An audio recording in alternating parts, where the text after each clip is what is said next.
There are afternoons when the light goes thin and your chest lets out a sigh before your mind knows why. Not a theatrical sigh, just that quiet loosening. No one hears a small white flag you never meant to raise. If you listen closely, the sigh has a language. It says, expectation bumped into reality and dropped its groceries.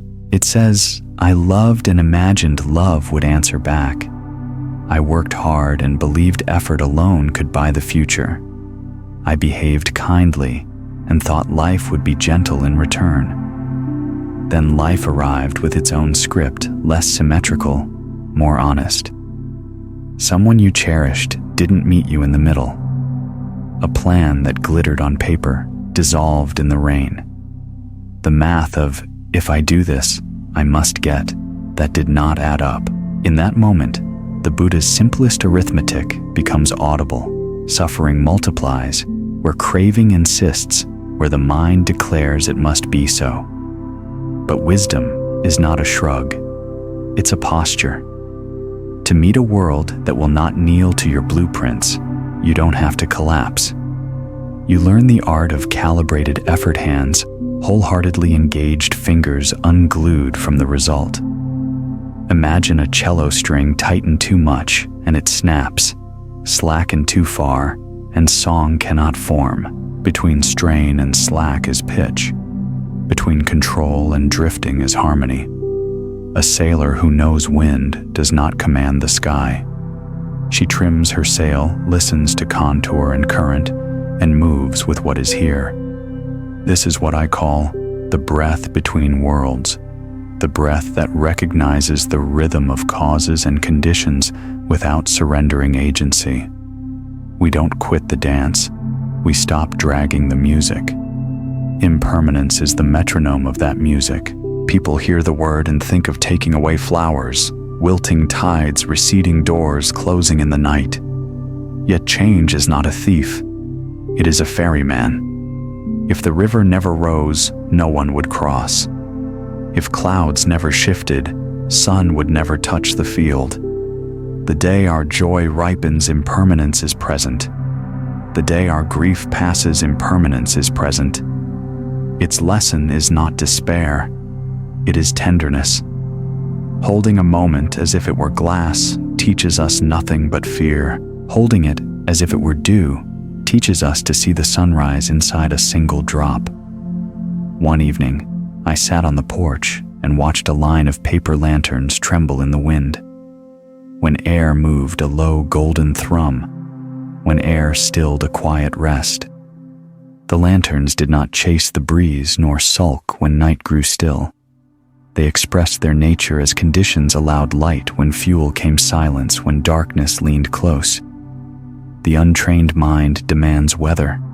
The trained mind becomes a home. Mindfulness is that homecoming, the revolution of pouring water, and only pouring water, washing a bowl, and only washing a bowl, breathing and hearing breath, the way the ocean hears itself.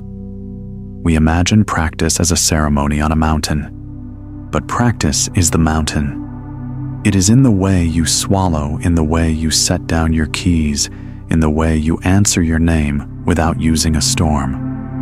Acceptance is often mistaken for surrender. It is instead a new kind of valor, the courage to face what is here without hostility, and then to choose the kindest next step. I once watched a fisher by the estuary after a night of rough tide. He spoke no speeches to the river. He did not curse the moon. He ran his finger along each knot with a patience that had no narrator. When a net tore his hands, learned the whole and mended the absence. In the morning, he rowed. The world did not become easier because of his acceptance. He became easier in the world. You and I can do the same repair, the small habits that fray us unlearn. One old argument, return. One borrowed fear. Sometimes the pack on your shoulders grows heavy because you keep repacking it with people. Love me the way I love you. Reward me as much as I try. Let life be a mirror I can edit. Put the pack down for 3 breaths. Love is not a contract with weatherproof clauses. Effort is not a bribe paid to fate. When the Buddha points to non-self, he is not erasing you. He is unfastening your identification with the masks you wear. Think of a rice stalk bending under grain. Does it become less itself when it bows? No, it is fuller. Softness is not defeat. Often it is ripeness. There is a particular compassion that begins at home, not because we are the center, but because we are the doorway. When exhaustion burns, do not cross-examine your heart as if it were a suspect. Place a palm over your chest and whisper, "I am here." Keep breathing. The whisper won't fix the world. It will unfreeze your part in it. A heart befriended becomes a lantern others can borrow from. Without this, our kindness toward the world becomes a performance we cannot sustain. To walk this way is to learn the bamboo's grammar. It neither dares the storm nor hides from it. It leans, returns, leans again. Rigidity breaks where suppleness survives. Begin small. Before the sun negotiates, the blinds sit for 3 minutes and feel the architecture of breathing its rise, its fall like tide that has never missed an appointment with shore. Let the face soften the way snow softens sound. You do not have to fix your life at dawn. You have to let dawn touch it. How do we live this breath between worlds in the raw market of the day first? By learning to notice the moment craving hijacks a task. The mind whispers, "If she texts back, I'll be okay." Or if the presentation lands, my life will stabilize. In that instant, mark the belief gently like a biologist tagging a butterfly. You are not the belief. You are the noticing. Then ask, can I do this with care? And release the invoice I keep sending to the future. Knead the dough without suing the bread. The paradox results improve when the death grip loosens. Flour rises under warmth, not interrogation. Second practice. One faithful ritual of embodiment. Mindfulness is not primarily a philosophy. It is a choreography of attention. Choose one when drinking water. Notice temperature, brush your lips. When walking to the elevator, feel each foot seal and unseal from the ground. When washing your face, arrive in your own touch. The monastic bell you think you need already rings in these gestures. Repetition builds a refuge no weather can evict. Third honor limits the way a composer honors silence between notes. Fatigue is not failure. It is a law of rhythm. Say yes from your bones, not your fear of disappointing. In the forest, not every root must carry every tree. Let the body be a boundary that blesses both sides. The world gets your trueness, and you get longevity, which is how vows last. There will be days when grief sits across from you and refuses small talk. Do not coach it into optimism. Give it tea, ask it to tell its name properly, so that later when someone else meets it, your knowing might be worth something. The Buddha did not promise that sorrow would vanish with awareness. He promised that awareness would prevent sorrow from colonizing you. When you can say, "Ah, sadness is here," the sentence already contains a sky larger than its weather. There will be nights when you replay conversations you cannot edit. The mind becomes an editor trapped in a looping corridor, red penning what cannot be revised. Step out on the balcony and lean your elbows into the dark. Feel the actual night. Count 5 distant sounds: a car turning a dog, adjusting a far train, your own pulse, a neighbor laughing in another language. Presence interrupts the mind's courtroom with the testimony of the world. You are not a theory. You are a breathing animal under an ancient moon. Consider also the parable of the clay cup. A potter throws a cup on the wheel. Glaze gleams like wet dusk. You buy it, cradle it, love the sip it holds. One day it cracks sudden as thunder. You can spend months arguing with physics, but I cared for you. Or bow to the truth that what begins ends. Then you can create ceremony, bury the shards under a young tree. Let their minerals feed a trunk that will shade someone you will never meet.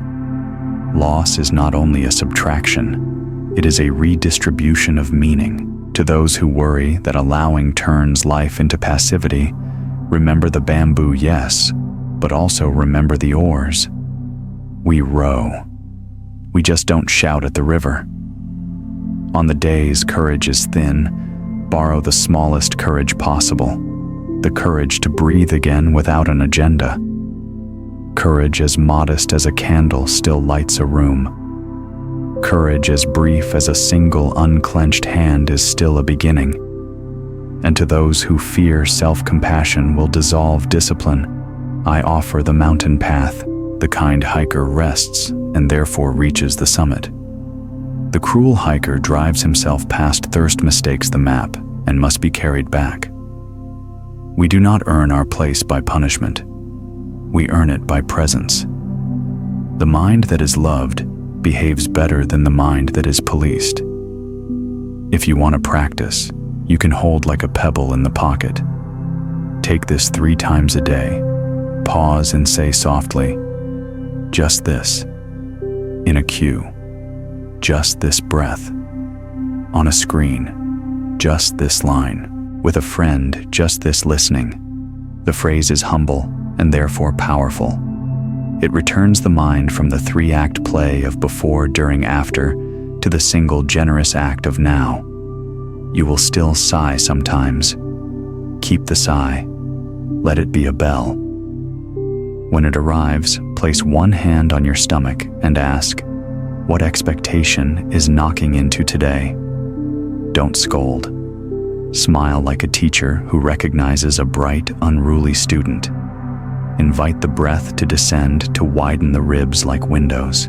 Inhale the reality you are given. Exhale the script that hurts to clutch. The room will not change shape, but you might. You will still love people who cannot meet you where you stand. Keep the love. Loosen the leash. Some relationships are rainstorms. Brief, unrepeatable, quenching the thirst of a summer field before moving on to other land. Thank the rain, even as you towel your hair. There is dignity in loving without conquest. There is art in releasing without bitterness. There is freedom in admitting we are guests in each other's seasons, and you will still work hard for outcomes that you cannot guarantee. Keep the work. Fold it like bread, the way your grandmother did, faith in the rise built into her wrists. Measure what you can. Offer what is yours to offer: attention, honesty, craft. Then bow. This bow is not submission. It is alignment with what is real. The bow makes room for unforeseen doors, for the sly mercy that often sneaks in when you stop barricading yourself with certainty. At the end of this day, when the city clicks off its last light and you lie there awake, do something astonishingly ordinary. Count your breaths backward from 10, not as a trick to fall asleep, but as a pilgrimage from some day to this second. 10, 9, blue hush in the window. 8, 7, the fabric's cool cheek under your palm. 6, 5, a memory knocks and leaves without entering. 4, 3, the body's weight proving you belong to earth. 2, 1, the door of this instant opening like a quiet, luminous mouth. Between the world you planned and the world that is there is a narrow bridge made of breath. Cross it as many times as it takes until the two worlds are no longer enemies, until your life becomes the sound of lanterns in a wind that never had to obey you, and you finally blessedly stopped asking it to. Now the path bends inward. You have felt the weather. In the next chapter, we will meet the sky inside your ribcage, the hush that was waiting all along. There is a silence that does not arrive when sound disappears. It appears when grasping does.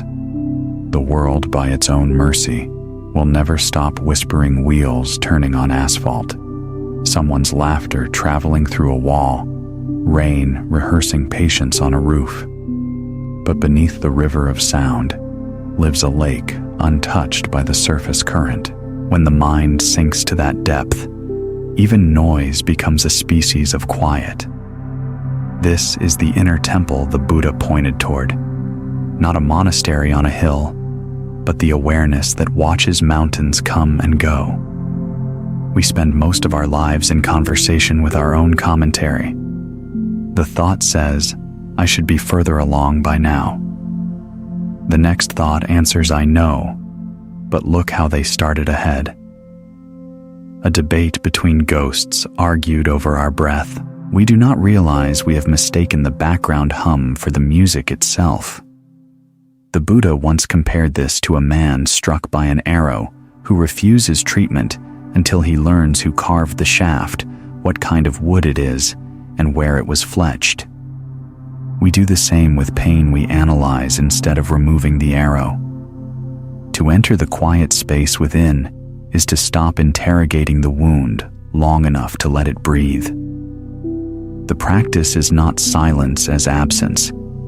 It is silence as hospitality. When a thought arises, we neither invite it to dinner nor shove it out the door. We offer tea, listen, and let it leave when it's ready. Mindfulness is not the art of deleting thought. It's the art of not being kidnapped by it.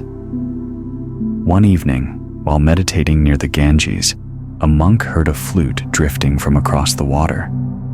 It was an old wooden instrument, the notes bending as if they too were made of river. The monk noticed how each tone was born and died in the same breath, how the pauses between them were not empty, but luminous. He realized the music did not come from the flute alone, but from the air that moved through it. In the same way, awareness is the air through which all things, joy, grief, memory, hope, play their brief song. You are not the flute nor the notes. You are the air. To taste this truth, the first gate is attention. Attention is the currency of the soul. Wherever you spend it, reality blooms there. When you scatter it through endless screens and arguments, the garden starves. When you gather it, even one breath becomes a cathedral. Try this before rising each morning. Listen for the first sound you hear: the kettle sighing, a sparrow cutting the dawn, even the hum of the refrigerator. Don't name it. Let it touch you before your mind translates. In that pause before thought, you are closest to the raw world, unfiltered, pure. That pause is sacred ground. The mind is a restless architect. It builds entire cities of memory and forecast, while the present sits outside barefoot and patient. To quiet the architect, you don't need to demolish the city.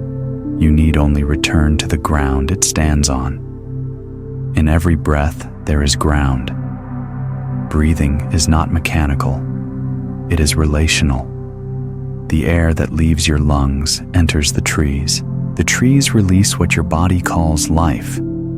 Even in solitude, you are participating in communion. To be aware of that exchange is to be in prayer without words. There is a story from an old Zen temple. A young disciple, weary from meditation, approached his master.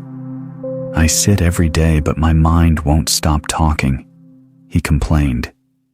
The master handed him a bowl filled to the brim with water. "Walk across the courtyard," he said, "and do not spill a drop." The disciple obeyed, concentrating so fully that sweat broke across his brow. When he returned, the master asked, "While you carried the bowl, did you hear the birds sing?" The disciple shook his head.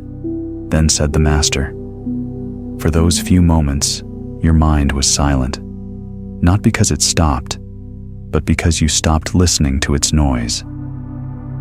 The quiet space within is found not by strangling the mind, but by focusing more deeply than its chatter can reach. The ego resists this descent because it fears vanishing. And in a sense, its right to fear what you are not meant to keep will dissolve. Yet what remains after the dissolving is not emptiness as loss, but emptiness as room. Think of a sky after the storm, vast and transparent. The clouds were dramatic. Their absence is peace. When you stop insisting on being the main character, life begins to reveal itself as a vast theater of interdependence. Every creature has its cue, and you are both actor and audience, stage and script. Still, the quiet space is not always gentle. The first thing we meet in silence is often noise, the backlog of unsaid words, the ache we postponed, the grief that never signed its name. Don't turn away. When mud surfaces, the lotus begins its work. Let the heart ache without commentary. Let tears fall like honest rain. There is no enlightenment without weather. As the poet Rilke said, let everything happen to you, beauty and terror. Just keep going. No feeling is final. A woman once visited a hermit known for his serenity. Teach me peace, she demanded. My life is chaos. The hermit handed her a small bell and said, ring this once every time your mind becomes loud. Days later, she returned exhausted, saying, the bell never stopped ringing. The hermit smiled. Good. Now listen not to the bell, but to the moment just before you ring it. That instant before reaction, where awareness recognizes itself, that is the doorway to peace. You cannot stop the world's noise, but you can step back into the space that hears it. In practice, begin with small silences. Between emails, close your eyes for one conscious breath. Between bites of food, notice the texture and weight of taste. Between conversations, linger half a heartbeat before answering. Each pause is a rehearsal for eternity. The world will call you back with urgency, tasks, screens, voices, but the inner temple travels with you, and you need only turn inward to enter it. At times, the stillness may feel like loneliness, but loneliness is just the echo of a self used to constant company. Stay with it. Beneath loneliness lives solitude. Beneath solitude, communion. When the noise subsides, what remains is the pulse of everything. Wind brushing, leaves the slow blink of stars, the steady whisper you are part of this. You will discover that the quiet space within is not inside you at all. You are inside it. Let the breath teach you this. Inhale gently. The world arrives. Exhale softly. The world departs. Nothing is hoarded. Nothing is lost. The miracle is not in holding on. It's in the perfect symmetry of giving and receiving. Each breath is both birth and death. Each moment a small rehearsal for letting go. And in that rhythm, you are reborn countless times a day without noticing. To live from this space is to walk differently through noise. You can answer the phone, speak at the meeting, hold a child-cooked dinner, and yet remain centered like a mountain with weather on all sides. Peace does not mean a life free from wind. It means the roots have grown deep enough to sway without breaking. When you leave this page, try this before you open the next one. Close your eyes and listen for the hum beneath your pulse. That hum is older than your name. It has been waiting since before you began measuring time. It asks nothing. It offers everything. In the next chapter, we will step from stillness into movement to learn how compassion arises naturally from the quiet mind, as fragrance rises from a flower that has simply opened to the sun. There is a morning perhaps every soul meets once, when light filters through the curtains, as though the world itself were whispering, "Nothing lasts," and that is your freedom. You wake with the taste of yesterday, still lingering, half dream, half memory. The coffee smells the same, yet the moment has already changed shape. You are not the same person who went to sleep, and the cup in your hands is not the same cup as yesterday's. The molecules have shifted. The heart has learned one more shade of tenderness. Impermanence is not a poetic idea. It is the raw pulse of existence beating quietly behind everything you call mine. The Buddha once said, "All conditioned things are like a dream, an illusion, a bubble, a shadow, a dewdrop, or a lightning flash." These words are not meant to sadden us. They are an invitation to wake gently from the dream of permanence. Imagine clutching water with a fist. The tighter you hold, the less you keep. The lesson of impermanence is not to stop loving, but to love without gripping. To love as clouds love the sky, passing through, leaving shape, never possession. Our suffering begins not because things change, but because we believed they wouldn't. We make contracts with moments. Stay this way just a little longer. But the ink fades, the wind turns, and suddenly we stand before a mirror that refuses to reflect the same face. And yet how merciful this is. For if nothing faded, nothing new could bloom. Death of a moment is the birth of another. The falling leaf is not tragedy. It is choreography. Once there was an old gardener who had tended the same patch of soil for 40 years. Every spring he planted marigolds with reverence, knowing that autumn would steal them away. A visitor once asked, "How do you not despair watching them die each year?" The gardener smiled and said, "They teach me the choreography of goodbye. Every petal that falls rehearses the grace I'll need when it's my turn to leave." This is the wisdom of impermanence. Every ending is a teacher in disguise. We think permanence would bring peace, but imagine if every note of a song lasted forever. There would be no melody, only noise. The beauty of music lives in its vanishing. The beauty of a sunset lies precisely in the fact that it ends. Our heartbreak, when seen through this lens, is not punishment. It is evidence that we have touched something real enough to disappear. The ache we feel when love moves on is the echo of that contact. When we resist impermanence, we build monuments of denial. We cling to youth, to success, to identity, polishing them like fragile idols. But all idols crumble. Time is the great sculptor, and its chisel is change. To live in wisdom is to bow to this sculptor, to let each strike reveal the shape we were always meant to become. The Japanese call it wabi-sabi, the beauty of things imperfect, impermanent, and incomplete. A cracked bowl mended with gold becomes more precious because of its fractures. So too, the heart. Each break lines it with compassion, making it more capable of holding the world. You see, impermanence is not merely external. Our thoughts, moods, identities, they all dance the same rhythm. One day, you are sure, the next, you are questioning. One day, you love deeply, the next, you are afraid. This flux is not failure. It is life breathing. The mind is like the ocean, sometimes clear, sometimes stormed, always moving. Meditation is not the attempt to freeze it. It is the art of floating. When you float, you discover that even waves are water. Even turmoil is made of peace. A teacher once asked his students to bring a cup of salt and dissolve it in a bowl of water. "Now taste," he said. The students grimaced. It was bitter.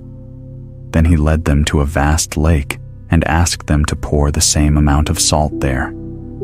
"Now taste again," he said. This time, the water was fresh. "The salt is your suffering." The teacher smiled. "The size of your heart is the lake." Impermanence enlarges the heart because it teaches us not to hoard experience. Each change that humbles us widens the capacity for love. But impermanence also asks for courage. To let go of what is familiar, even pain can feel like death. The ego feeds on continuity. It says, I am what I was yesterday. Yet when we look deeply, we find that continuity is an illusion. Every 7 years, every cell in your body has changed. You are a new constellation of the same stardust. Even your memories are retold differently, each time shifting slightly, painting new skies. The self is not a solid island. It is a pattern of waves dancing in and out of existence. To cling to who we were is to argue with the tide. Let impermanence become your teacher rather than your thief. When grief arrives, greet it as proof that something once mattered. When joy fades, let gratitude linger in its place. The enlightened heart does not demand permanence, it delights in the unfolding. To stand still in the river of time is impossible. To dance with it is divine. Once a disciple asked the Buddha, "Why do we meditate on death?" The Buddha replied, "So that we may learn how to live." To remember that everything passes is not morbidity, it is clarity. It sharpens the senses, polishes perception. When you know the flower will wilt, you inhale deeper. When you know the loved one will age, you listen more tenderly. Awareness of impermanence is not sorrow, it is intensity of presence. It teaches us to inhabit moments instead of collecting them. Try this. Next time you hold a cup of tea, realize that someday the cup will break, the tea will cool, and even your hands will not remain the same. And then drink. That sip, utterly ordinary, becomes sacred because you have seen its mortality. To live like this is to transform every act into a ceremony of gratitude. There is also impermanence in pain. No storm has ever claimed the sky as its home. Suffering may sit beside you for a while, but it too moves on. Even despair has tides. If you sit quietly enough, you will feel them recede. In moments of darkness, whisper, "This too is changing." The words are not a denial, they are a candle. Sometimes that is enough. The dance of impermanence is not a waltz of loss, it is a cosmic rhythm of renewal. Every leaf that falls fertilizes the soil for another. Every goodbye writes the first line of a new hello. We are not bystanders in this dance, we are the movement itself. Life is not happening to you, it is happening through you. To embrace impermanence fully is to find peace not beyond change, but within it. The enlightened heart no longer clings to the idea of a fixed world. It moves gracefully with the music of arising and passing. It weeps when rain falls and smiles when rain stops, knowing both are gestures of the same sky.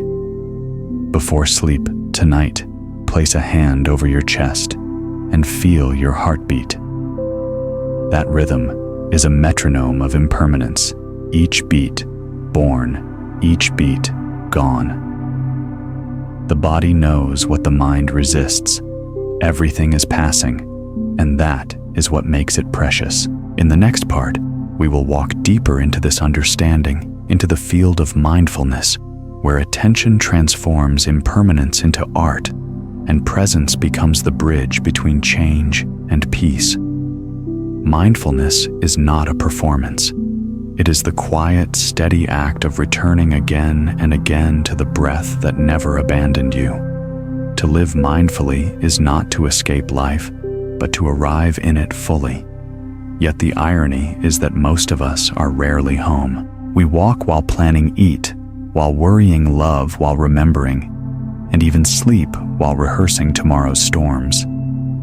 The body remains, but the mind travels in 10,000 directions. The Buddha called this wandering the monkey mind, leaping from branch to branch of thought-seeking fruit that is never ripe. To practice mindfulness is to call the monkey home, not by shouting, but by offering a branch of stillness. Begin simply. Sit, breathe. Feel the texture of air entering and leaving. Don't decorate the breath with judgment. Just notice it.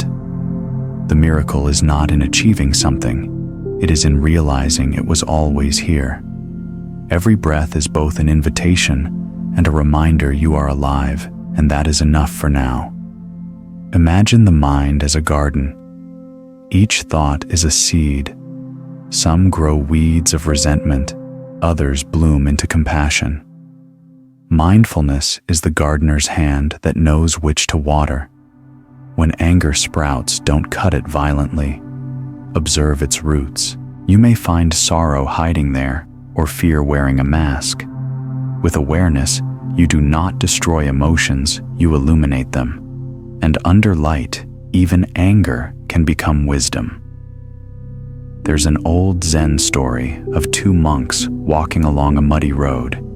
They met a woman who could not cross a puddle without soiling her robes. One monk silently lifted her, carried her across, and set her down. Hours later, the other monk said, "Brother, why did you carry her? We are not supposed to touch women." The first monk smiled and replied, "I set her down hours ago. Why are you still carrying her?" Mindfulness is exactly that, the art of putting down what the mind keeps carrying. In the age of distraction, attention has become the rarest form of generosity. To listen without agenda is a revolution. When you speak with someone, listen not just to their words, but to the silence between them. Each pause is a doorway into their truth. And when you listen to yourself, be equally tender. The inner critic thrives on unawareness. It whispers unexamined stories. You're behind. You're not enough. You've failed again. Don't fight the voice. Recognize it. In that recognition, its grip softens. Awareness disarms what resistance cannot. The Buddha likened mindfulness to a lamp in a dark room. You don't chase shadows away. You turn on the light. Shadows vanish by themselves. In our lives, the light is presence. Turn it on and confusion finds no home. When you eat, eat. When you walk, walk. When you breathe, breathe. The discipline sounds simple, but simplicity is the most radical practice of all.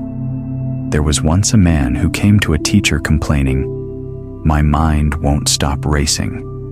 I try to meditate, but it keeps running ahead." The teacher poured tea into a cup until it overflowed.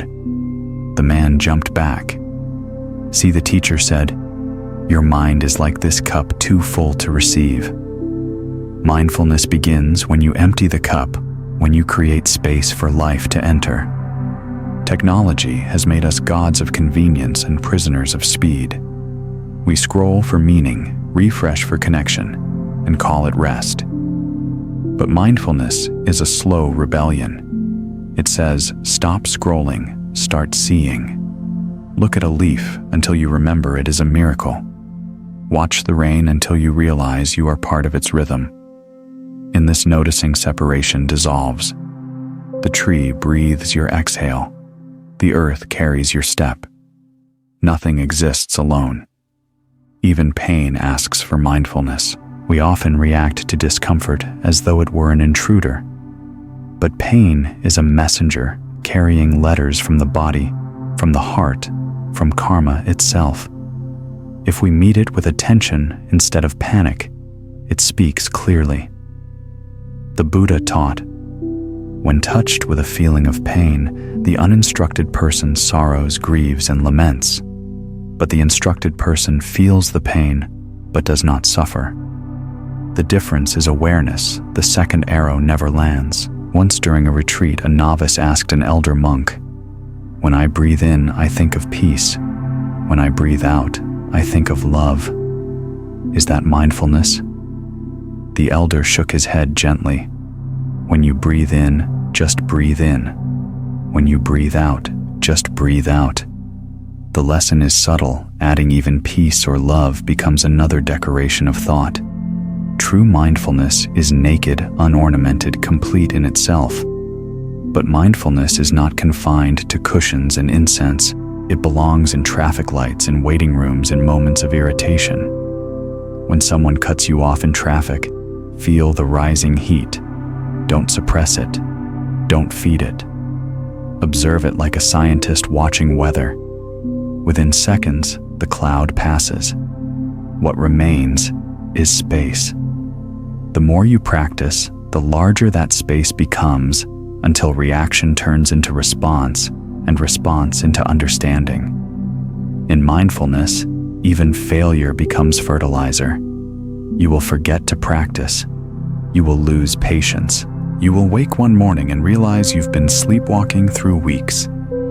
That realization itself is mindfulness returning. Do not scold yourself for forgetting. Celebrate that you remembered.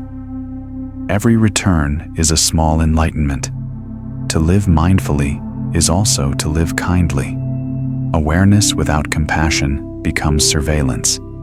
True mindfulness holds everything: joy, sorrow, confusion, delight, with equal warmth. When you see clearly, you cannot help but care deeply. Seeing a person's anger, you also see their pain. Seeing your own impatience, you glimpse the tiredness beneath it. Compassion is mindfulness, meeting reality without armor. Practice now. Take a slow breath. Feel it arrive, feel it leave. Notice the space between breaths, a tiny silence often ignored. That gap is the threshold between doing and being. Stay there for one heartbeat. You've already touched eternity. The more you nurture this awareness, the more it begins to flower in daily life. You start tasting your food instead of inhaling it. You start hearing rain instead of labeling it weather. You start seeing people instead of roles. The world does not change, but your way of being in it does. And that difference is liberation. A master once said, "Before enlightenment, chop wood, carry water. After enlightenment, chop wood, carry water." The tasks remain, but the consciousness changes. Ordinary moments become sacred rituals. Washing dishes becomes a baptism. Sweeping floors becomes meditation. Mindfulness transforms existence not by adding light from elsewhere, but by revealing the light already burning beneath the dust of distraction. When awareness ripens, gratitude follows naturally. You stop waiting for special moments to feel alive. Every inhale becomes a gift. Every goodbye becomes a teacher. The sound of your own footsteps on the earth feels like a prayer. Mindfulness is how the sacred sneaks back into the ordinary. As twilight descends, pause and feel your breath, this quiet bridge between the known and the mysterious. Life is always offering itself in this breath, this instant, this heartbeat. The question is, are you here to receive it? There are moments when the heart breaks not from cruelty, but from awakening. You look into another's eyes, perhaps a stranger's, and something wordless recognizes itself. For a flicker of time, there is no you or them, only shared fragility, a mirror of breathing. Compassion begins there in the instant when the boundary between self and other thins, when you realize that suffering is not personal, it is universal. In the language of the Buddha, compassion, karuna, is not pity. Pity looks down. Compassion kneels. It does not say, poor you. It says, we are one wound learning to heal. Compassion is not a mood or a feeling. It is the natural response of wisdom to suffering. When the mind is clear, kindness is inevitable, just as a clean mirror reflects sunlight without effort.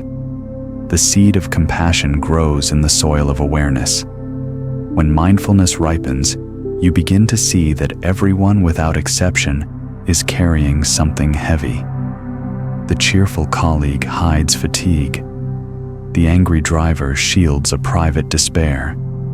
Even the cruel are haunted by the loneliness of their cruelty. Seeing this judgment softens into understanding. You stop dividing the world into heroes and villains and start seeing stories instead, each written by causes, conditions, and forgotten pains. Once the Buddha was walking with his disciples when they passed a man who cursed him viciously. The disciples grew angry, but the Buddha only smiled. Later, one asked, "Master, why did you not respond?" The Buddha replied, "If someone offers you a gift and you do not accept it, to whom does the gift belong?" The disciples answered, "To the giver." The Buddha nodded. "Then I do not accept his anger." Compassion does not mean letting harm continue, but it means refusing to inherit hatred. To live compassionately is to refuse the old economy of pain, where hurt must be repaid with hurt. It is to be a quiet revolutionary in a world of retaliation. Compassion says, "Let it end with me." The chain of anger, of greed, of fear, this is where it breaks. Not through force, but through softness, which is stronger than steel. But compassion is not sentimental. It does not mean becoming a martyr to everyone's needs. True compassion includes oneself. Without self-kindness, service curdles into resentment. The Buddha compared it to the flame of a candle. If you shield the flame too tightly, it suffocates. If you expose it to every wind, it dies. Balance is love's highest intelligence. A young monk once asked his teacher, "How do I love without losing myself?"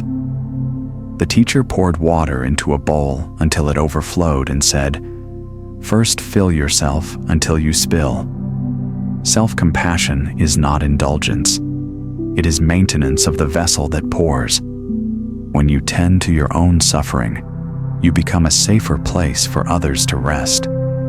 The mind often confuses compassion with fixing, but compassion does not demand solutions. It offers presence. A grieving friend does not need your answers. They need your silence beside their ache. A stranger's hunger is not always a metaphor. It may need bread, yes, but also the dignity of being seen. Compassion acts, but it acts without agenda. It helps not to prove goodness, but because it remembers the taste of pain. Consider the rain. It does not choose where to fall. It nourishes both rose and weed, both palace and prison wall. In that impartial generosity lies its beauty. Compassion is like that rain falling freely, not measuring who deserves it. When your kindness is unconditional, it frees both the giver and the receiver. And yet, compassion requires courage. To open the heart is to invite vulnerability. When you allow yourself to feel another's suffering, it pierces the armor of indifference. But that piercing is holy. It is how the soul breathes. The Buddha compared the awakened heart to a vast ocean. The waves of sorrow do not destroy it. They deepen it. You may ask, how can I keep compassion alive in a world so full of pain? The answer lies in boundaries of love and the discipline of renewal. You must rest. You must know when to step back. The Bodhisattva. The awakened being does not burn out because their energy flows from clarity, not compulsion. Compassion sustained by ego demands applause. Compassion sustained by wisdom needs only sincerity. Practice begins small. When you meet someone, silently wish them well. May you be safe. May you be at peace. Do it on the street, in traffic, in the supermarket. No one will know, but the vibration changes everything. This silent goodwill softens your gaze, slows your reactions, heals your impatience. You start seeing people not as obstacles, but as travelers, each carrying invisible stories. Compassion also includes how you speak. Words can wound deeper than stones. Before you speak, let your words pass through 3 gates. Is it true? Is it necessary? Is it kind? If any gate closes, let silence be your offering instead. In this way, speech becomes a bridge, not a weapon. There's a story about an old healer who lived by the sea. People came from distant lands to seek her help. One day a traveler asked, "How do you heal so many hearts?" She smiled and said, "I listen until the story becomes water." Compassion listens so deeply that pain begins to flow instead of stagnate. And in that flow, healing happens naturally. Sometimes compassion means walking away. When a relationship turns toxic, staying may feed harm rather than relieve it. Compassion asks what serves the truth, not what keeps the peace. A closed door can be as kind as an open one. Love does not always say yes. Sometimes it says no softly but firmly for the sake of all involved. The heart trained in compassion becomes unshakable. It feels pain but does not drown in it. It sees injustice and acts but without hatred. This balance is freedom. You stop needing the world to behave a certain way before you can love it. You begin to love reality as it is not as you wish it to be. That love paradoxically transforms what it touches. If you look closely, compassion is woven into nature itself. The sun warms both saint and sinner. The tree offers shade without discrimination. The earth accepts our ashes and our seeds alike. To live in harmony with this pattern is to remember your original nature. You were born compassionate. The world only taught you to forget. At the end of the day, when you rest your head, try this meditation. Bring to mind one person who hurt you. Picture them as a child before they learned their fear. See their confusion, their longing to be loved. Then breathe out gently and whisper, "May you be free from suffering." You may not forgive today, but compassion will begin its slow work in you, loosening the knots of anger, thread by thread. The great paradox of compassion is that in freeing others, you free yourself. The hatred you release no longer burns you. The forgiveness you extend unchains your own heart. Compassion is not moral heroism. It is practical liberation. Tomorrow's world will not be healed by more information, but by deeper connection. Each act of kindness, unseen and small, tilts the scale of the universe toward sanity. Smile at the weary cashier. Thank the driver who cuts you off. Bless the stranger who never knows your name. These are the quiet revolutions that keep light alive. And so let compassion become your way of breathing. Inhale the suffering of the world with understanding. Exhale peace back into it. You do not need to save the planet. Just love the square meter around you with absolute sincerity. The ripple will take care of the rest. In the next part, we will turn toward the mirror of the self to explore the illusion of self and how realizing its emptiness gives birth to the deepest compassion and the truest freedom. Who are you when no one calls your name? When the roles fade, the masks loosen, and the stories you've told about yourself dissolve into the hush of night, what remains? We spend our lives rehearsing an identity, a collection of memories, opinions, possessions, faces in the mirror. Yet beneath the shifting costumes, something still and vast looks out through your eyes. That is what the Buddha pointed to when he spoke of anatta non-self, or the illusion of a permanent me. The idea frightens the ego. If there is no self, it protests. Then who am I? Who loves, who suffers, who wakes each morning? But this teaching does not erase you. It liberates you. The Buddha never said you don't exist. He said you don't exist in the way you think you do. The self is not a solid sculpture. It's a river continuously flowing, never repeating the same drop of water twice. To cling to a fixed identity is to stand rigid in the middle of that river, resisting the current until exhaustion becomes despair. The illusion of self begins early. A child learns to say mine, my toy, my room, my parents. Later, we learn to say my career, my reputation, my truth. Each label feels like security, but each also becomes a cage. We suffer because we confuse the labels for the life they describe. When the label cracks, when the job ends, when the relationship dissolves, when the body ages, we panic. But what if instead of guarding the shell, we learn to trust the ocean inside it? The Buddha compared the self to a flame passing from one candle to another. Is it the same flame or a new one? Neither and both. There is continuity, but no substance to grasp. The person you were 5 years ago has already vanished. Only memory keeps the ghost alive.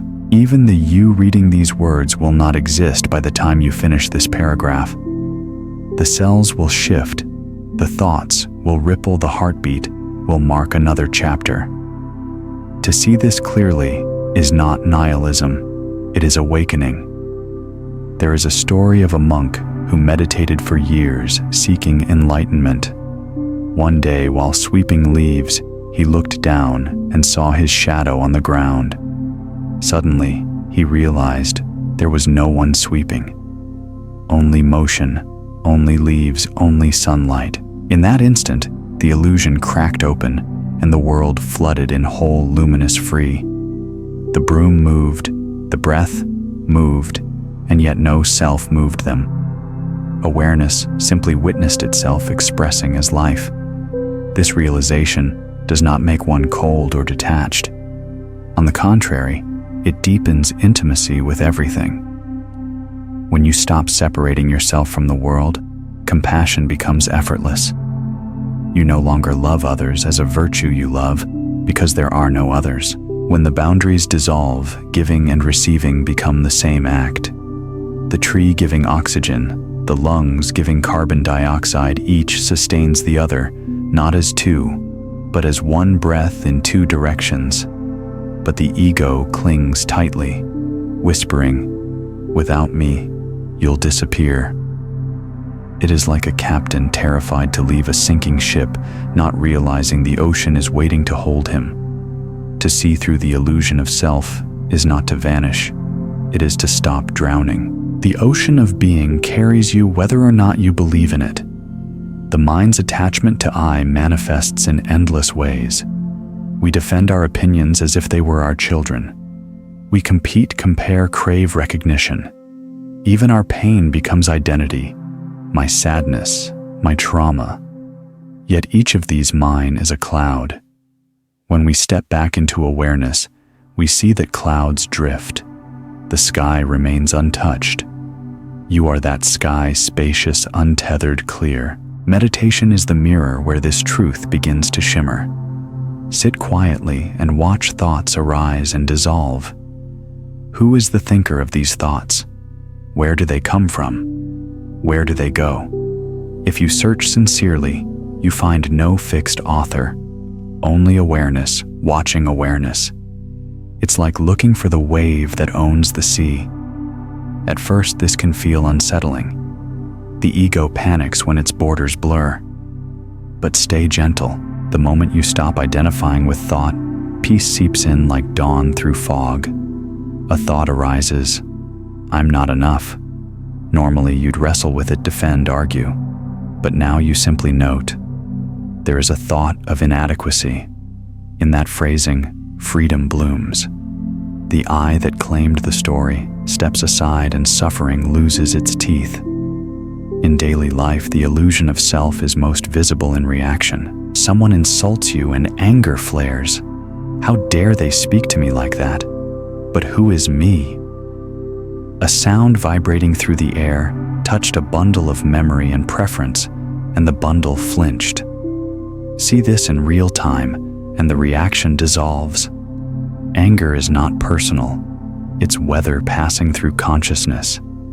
You do not need to suppress it, only stop building a house beneath the storm. The mind loves ownership because ownership feels like existence. My success proves I am real. My failure proves I am flawed. But what if you existed even without proof? What if being itself were enough? The flower doesn't question its worth each morning. It opens. That is its prayer. Freedom begins when we stop narrating everything as mine. This shift transforms even ordinary life. Washing dishes becomes an act of service without the heavy story of I am doing the dishes. Walking becomes the earth moving through the form called me. Speech becomes sound, arising in awareness, not an ego broadcasting. Life becomes transparent. Once a student asked a Zen master, "What is the self?" The master replied, "When I eat, I eat. When I sleep, I sleep." The student, frustrated, said, "But that's what everyone does." The master smiled. "No, they think while eating, dream while awake, and forget to live." The point is not complexity, it is presence. Without self, each act stands pure and luminous. There is a kind of lightness in living this way. You stop dragging your story behind you like a heavy coat. You can laugh at your mistakes, forgive others quickly, and let joy pass through without grasping it. Life becomes porous. Pain enters and leaves love, arrives and departs. And through it all, awareness stays serene. In relationships, the illusion of self often breeds conflict. Two egos defending boundaries like kingdoms. But when you glimpse that there is no owner of love, only love expressing itself through two beings, you stop counting debts. You love for the sake of loving, not for return.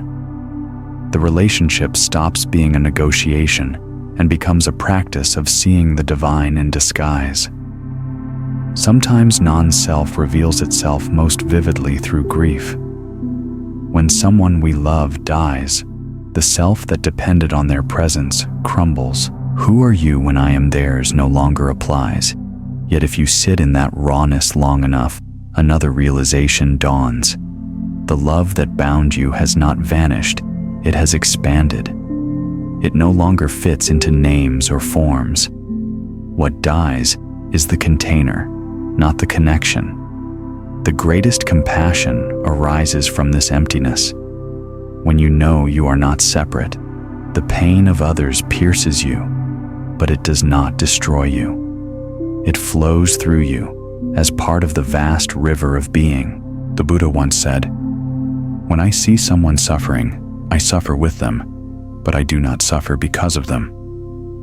That is the paradox of non-self-boundless empathy without collapse. In modern life, we cling to identity for survival.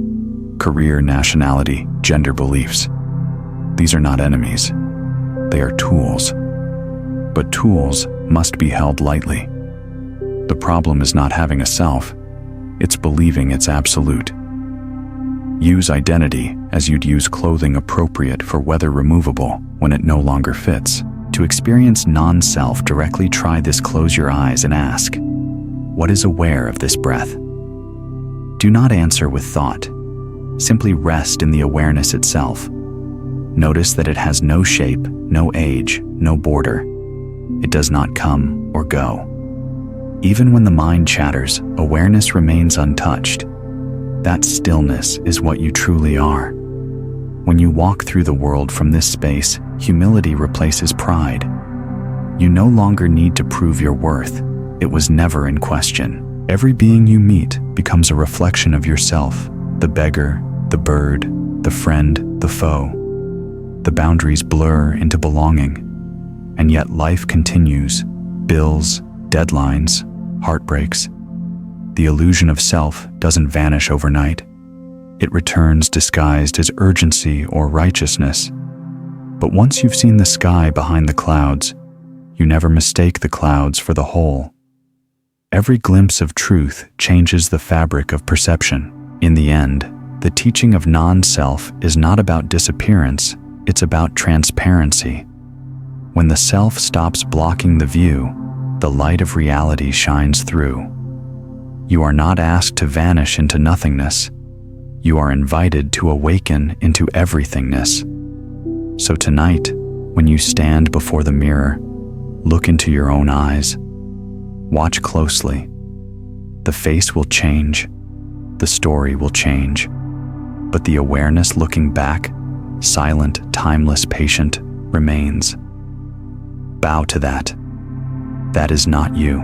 That is what all US have always been made of. In the next part, we will turn from this vast emptiness toward its twin wisdom, the clear seeing that arises when self dissolves, guiding every step with compassion and fearless insight.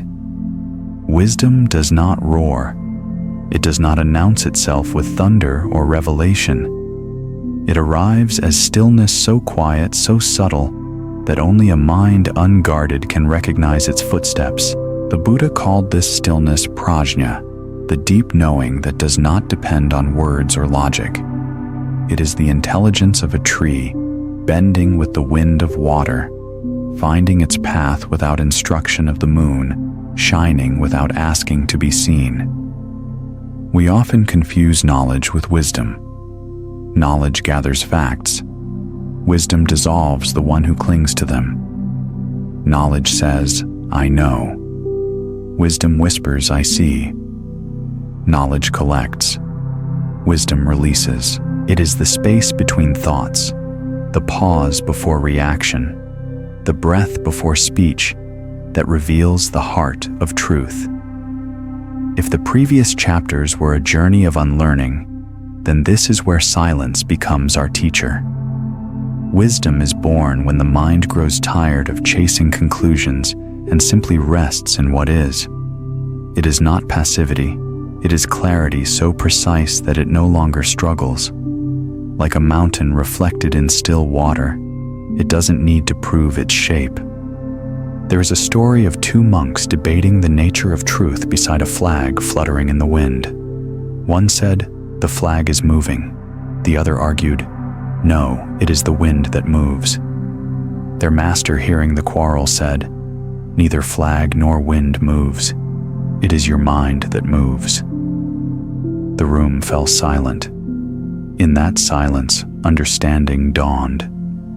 The argument had never been about flags or wind, but about perception itself.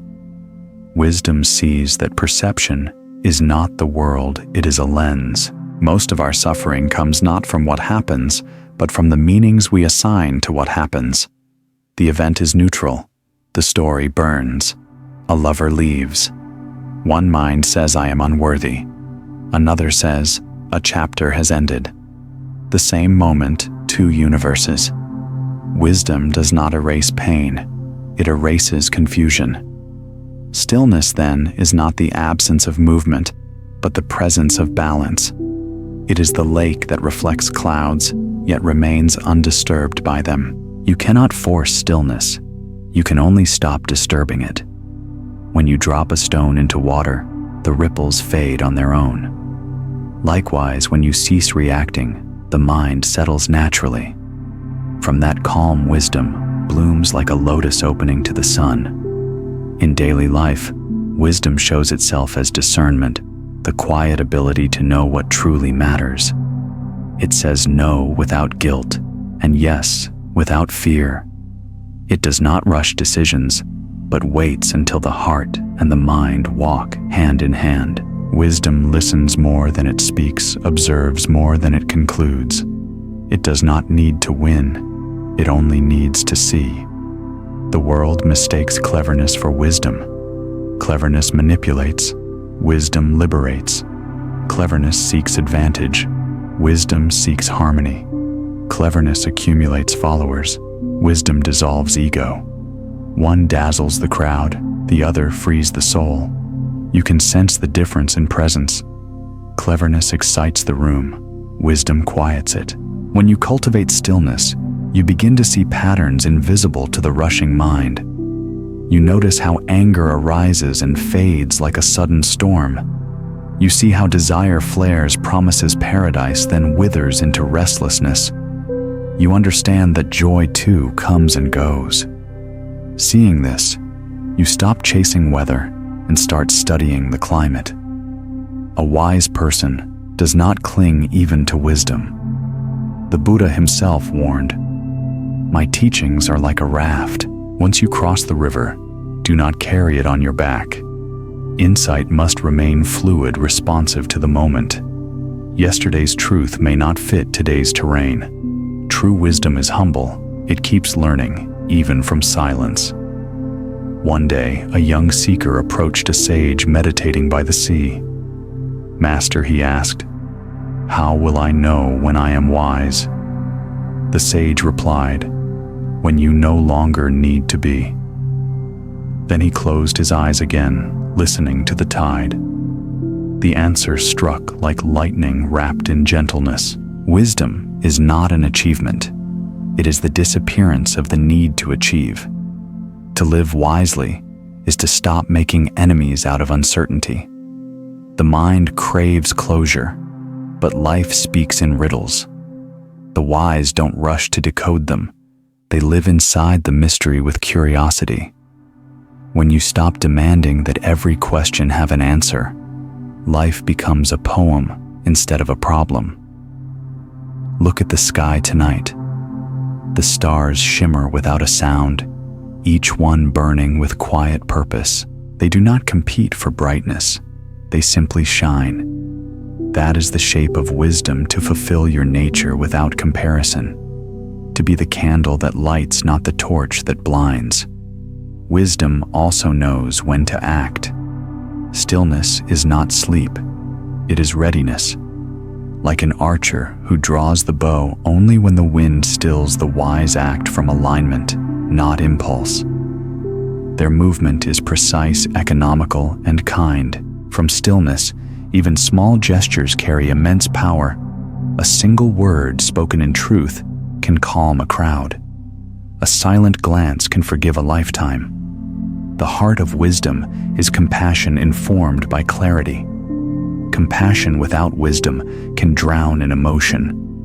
Wisdom without compassion can freeze into detachment. The middle way merges them, seeing clearly, feeling deeply, and acting with balance. When a wise heart meets suffering, it neither recoils nor indulges it, understands. And in understanding, healing happens without drama. Wisdom also teaches us about timing. Every life has seasons: growth, rest, letting go. The unwise demand summer forever.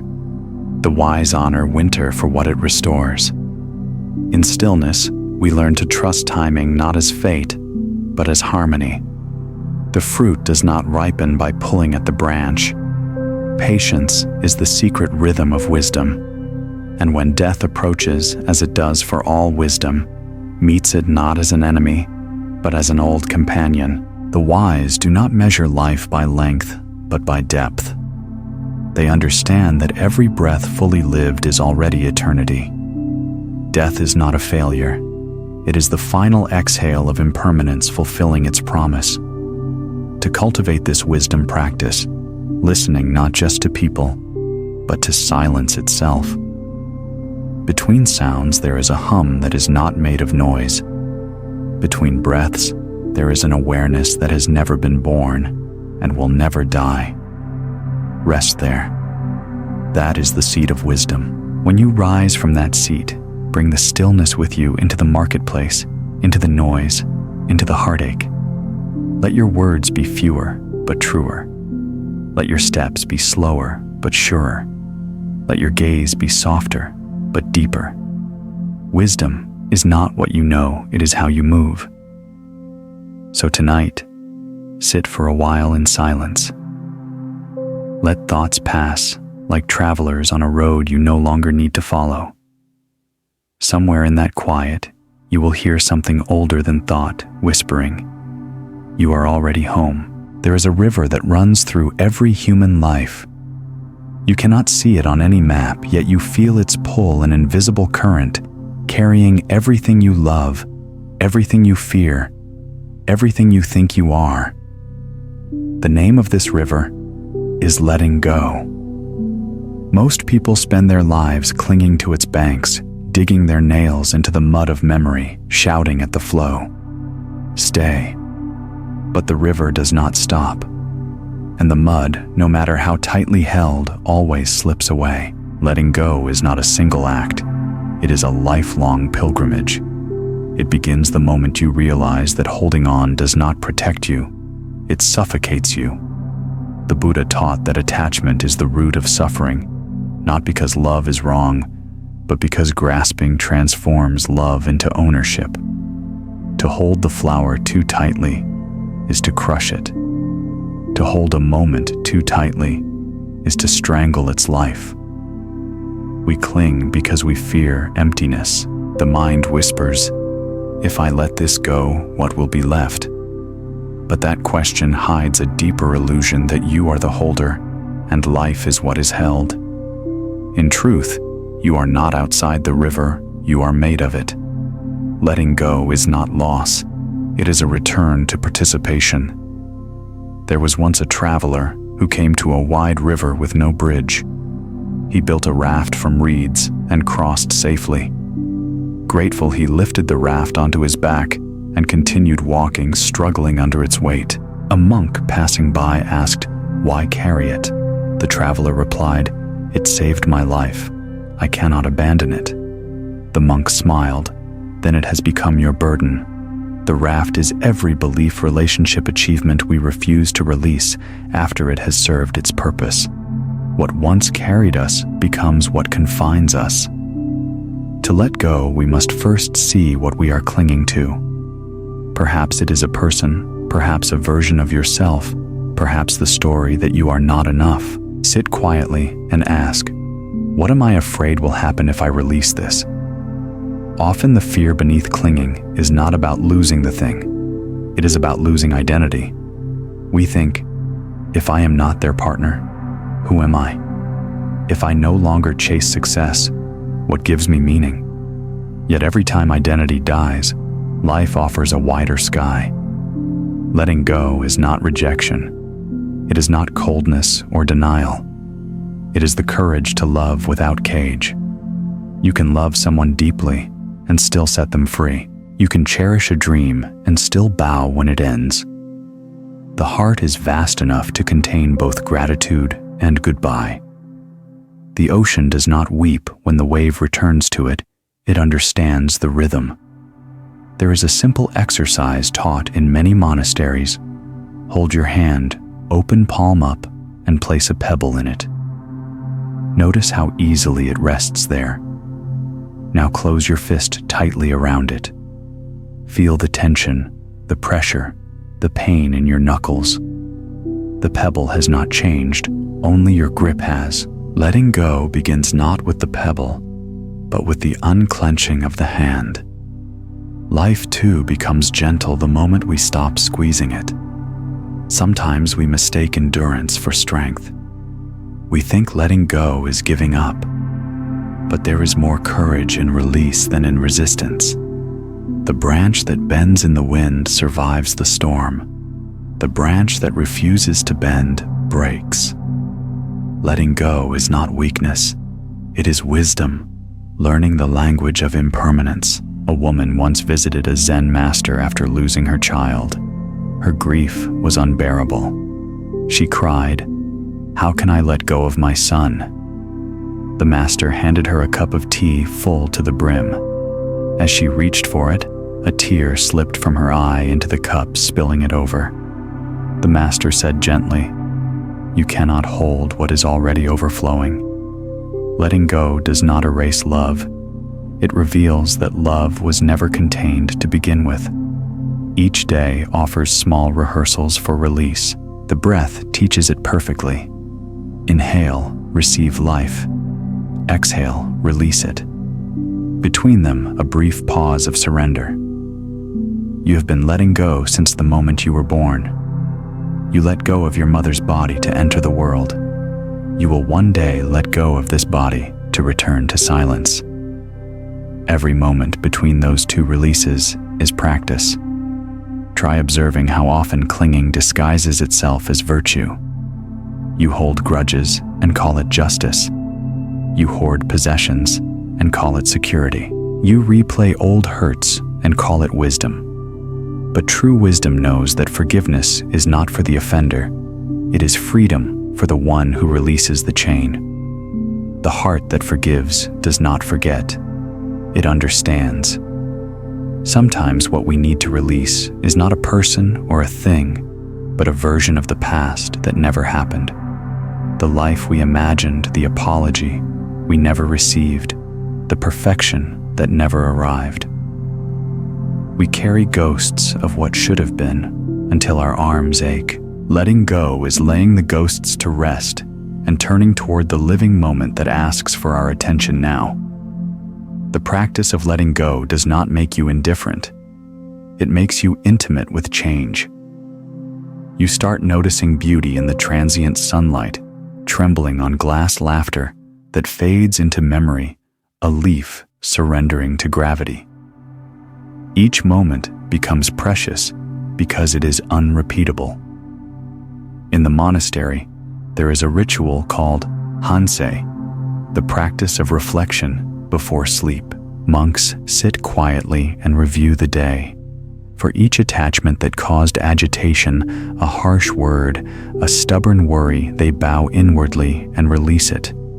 This too is passing, they whisper. It is a daily cleaning of the heart's altar. You can do this too. Before closing your eyes tonight, imagine placing every burden, fear, guilt, desire into the river. Watch them float away, shrinking into the horizon. What remains is stillness, like the moon's reflection on calm water. Letting go also means trusting what comes after. When one door closes, the mind panics, demanding to know what will replace it.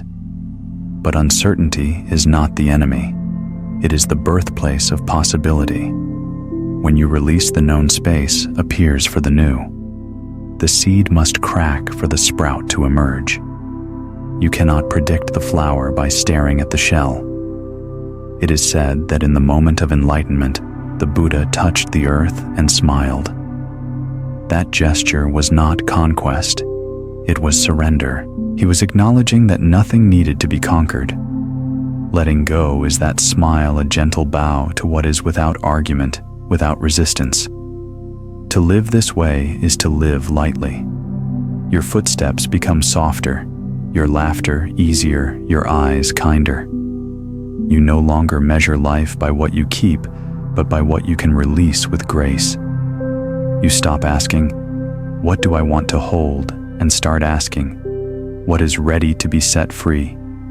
Even love deepens through letting go. When you stop demanding permanence, love transforms from possession into presence. You stop fearing loss because you realize love was never a transaction. It was always an expression of being. When someone leaves, their imprint remains in the web of existence, like a fragrance lingering long after the flower has gone. Letting go is not the end of the story. It is the beginning of real peace. The river never stops moving, but once you step into its flow, you stop struggling against it. You learn to float. You learn that every bend in the current carries you home. And so tonight, close your eyes. Imagine yourself standing beside that great river. Feel the cool mist on your skin, the rhythm of its pulse matching your heart. One by one, release what you've been carrying. Watch it drift away, not as a loss, but as an offering. In the stillness that remains, listen closely. Beneath the sound of water, you may hear a whisper older than fear. You were never separate from the river. Peace is not the absence of storms. It is the way you stand in the rain. It is not a reward earned after solving life's riddles. It is the quiet understanding that the riddles themselves are holy. In a world that moves like wildfire, peace is not found by running faster, but by sitting down, by remembering that stillness was never lost, only buried beneath the noise. When the Buddha spoke of peace, he did not promise a life without sorrow. He promised freedom within it. He spoke of a mind like the sky clouds may come, lightning may flash, but the sky remains unburned. The storms are real, yet they do not define the sky. Peace is learning to live as the sky and not the weather. Many of us spend our lives bargaining with the future. Once I get there, we say, I'll rest. But the horizon keeps moving. Peace is never postponed, it is practiced.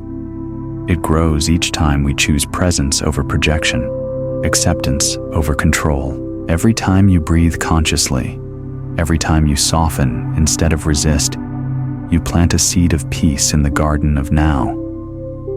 There is a story told of a king who wanted to commission a painting of perfect peace.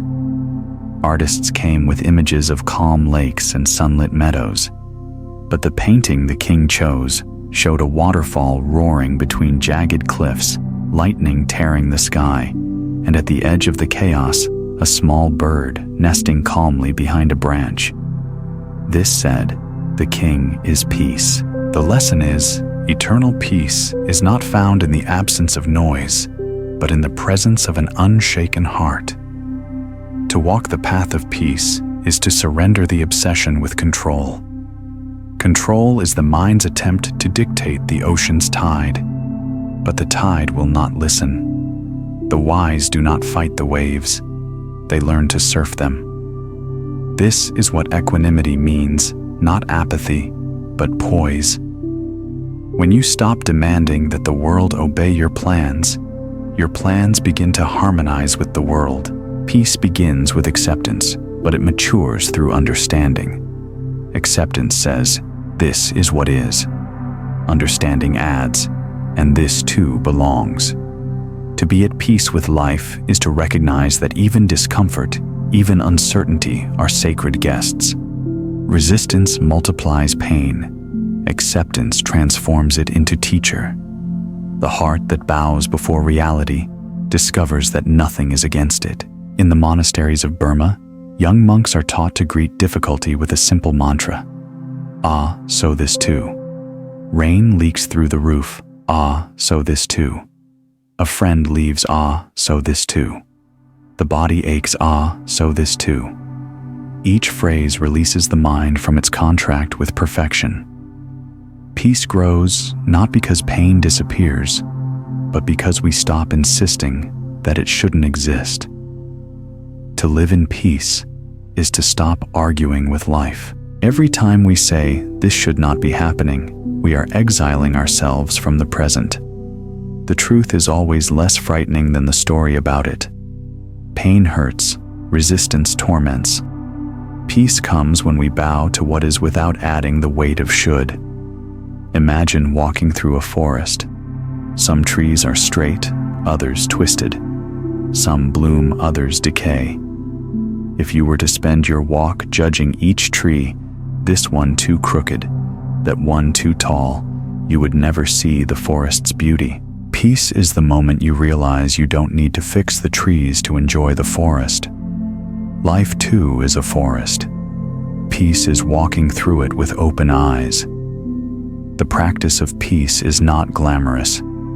It happens in small, invisible moments when you choose to breathe before reacting, when you forgive instead of retaliate, when you rest instead of rush. Each act of gentleness is a ripple that calms the wider sea. Peace is cumulative. It builds through repetition, like a mantra whispered by the soul. The Buddha once described peace as coolness. The fire of craving burns hot. Peace is the cooling of that fever. You can feel it physically when the body relaxes, when the breath deepens, when the jaw unclenches. You don't create peace, you uncover it. It was always there beneath the tension, waiting for your permission to reappear. Still, peace is not permanent. It ebbs and flows like the tide. The ego will tempt you with new fears, new arguments.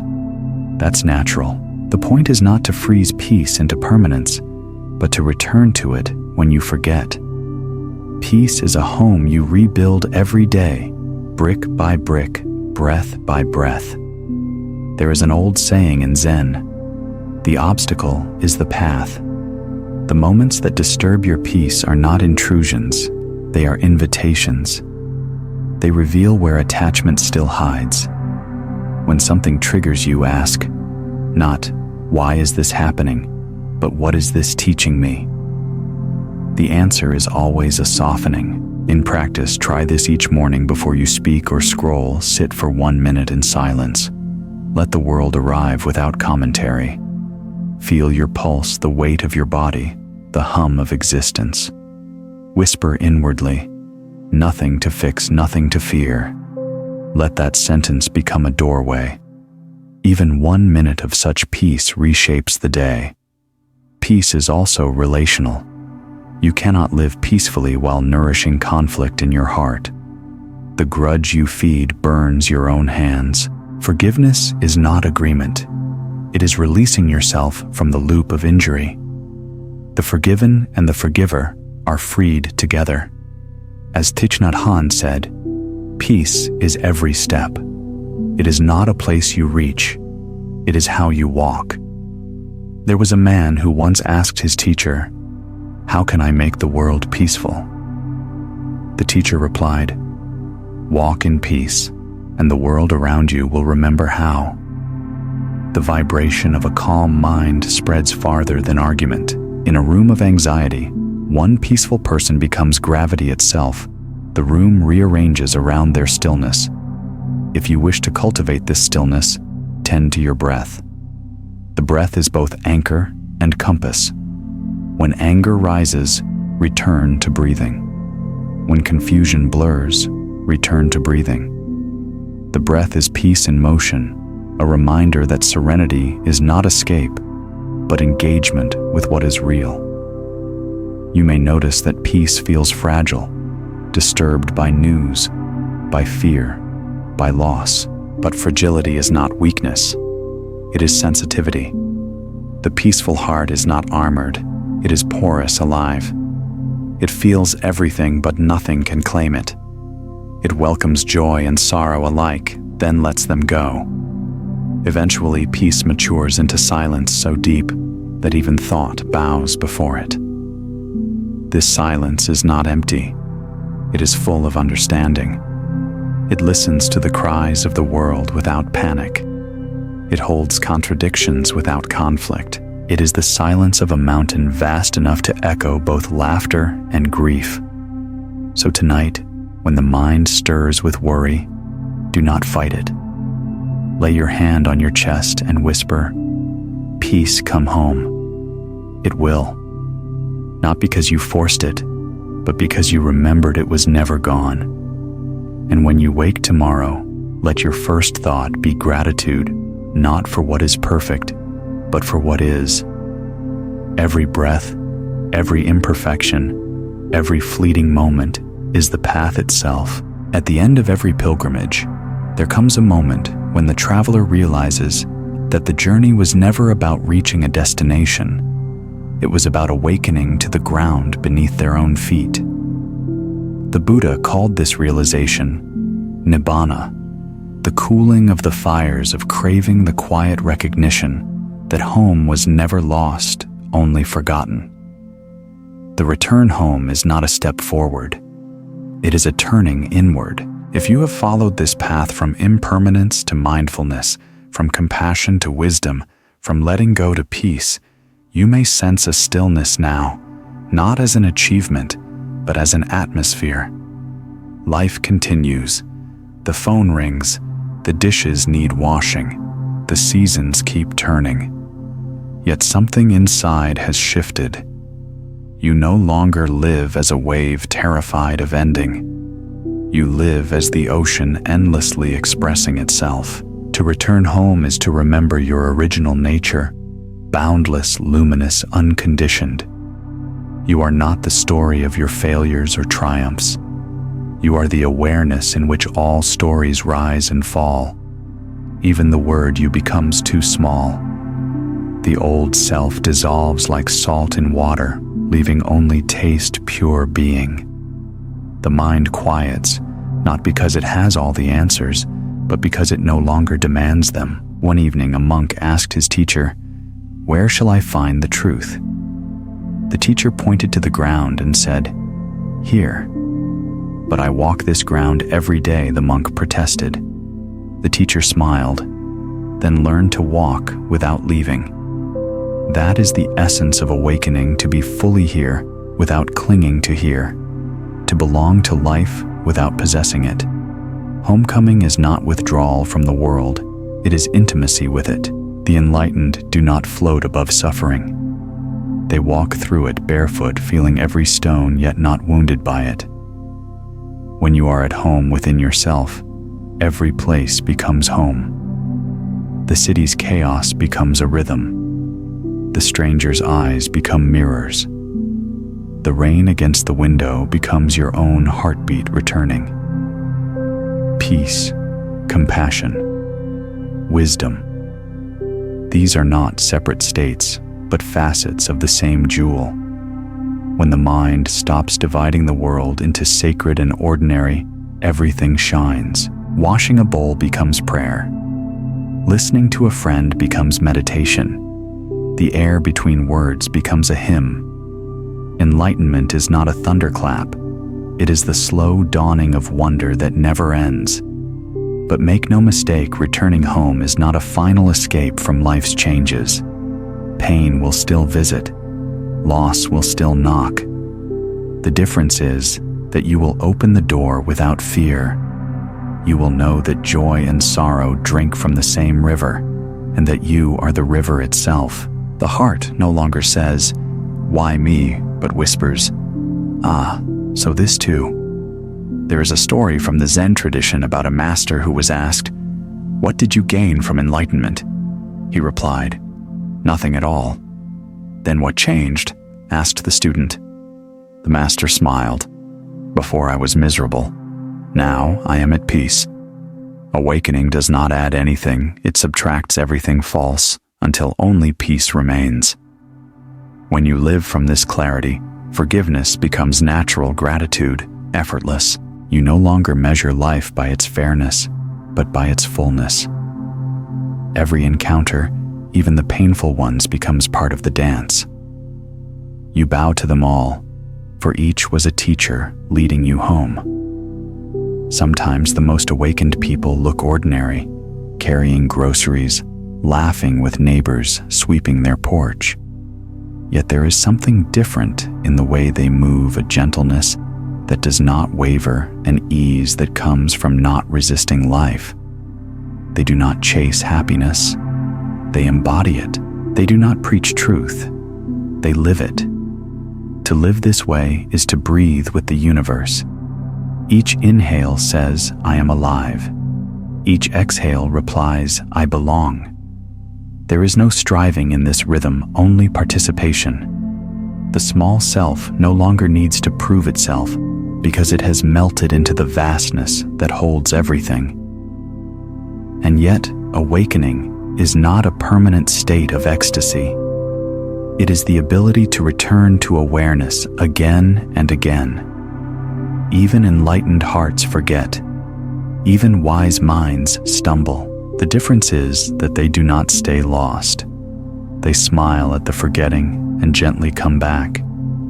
The return home happens 1,000 times a day, in every pause, in every breath, in every act of remembering what truly matters.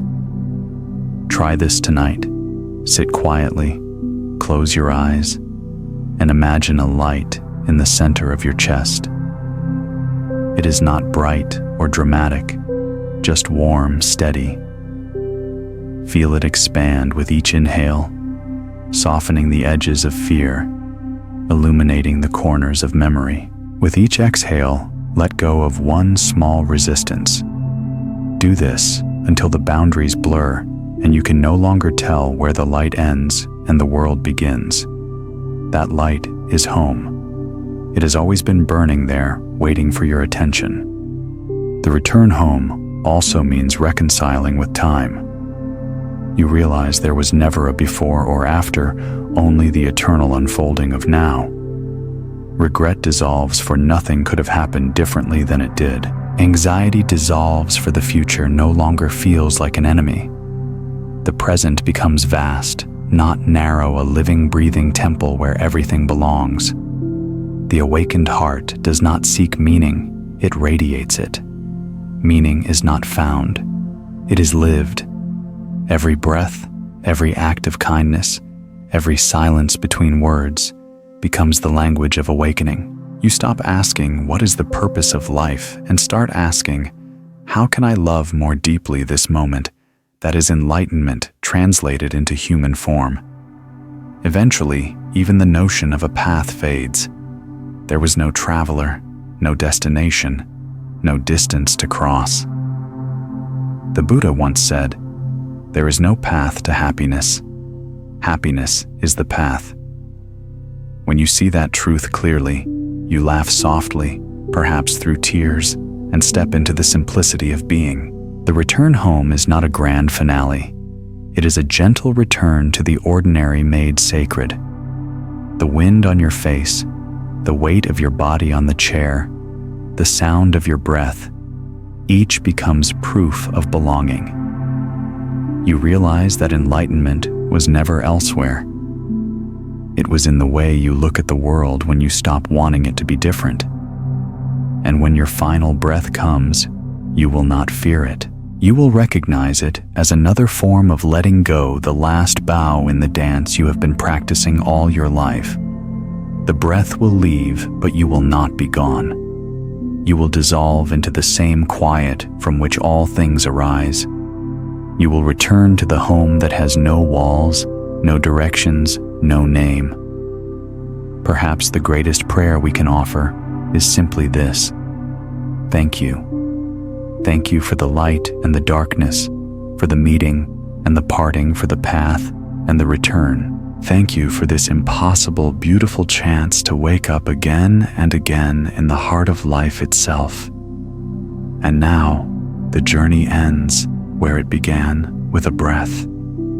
Inhale, exhale, welcome home.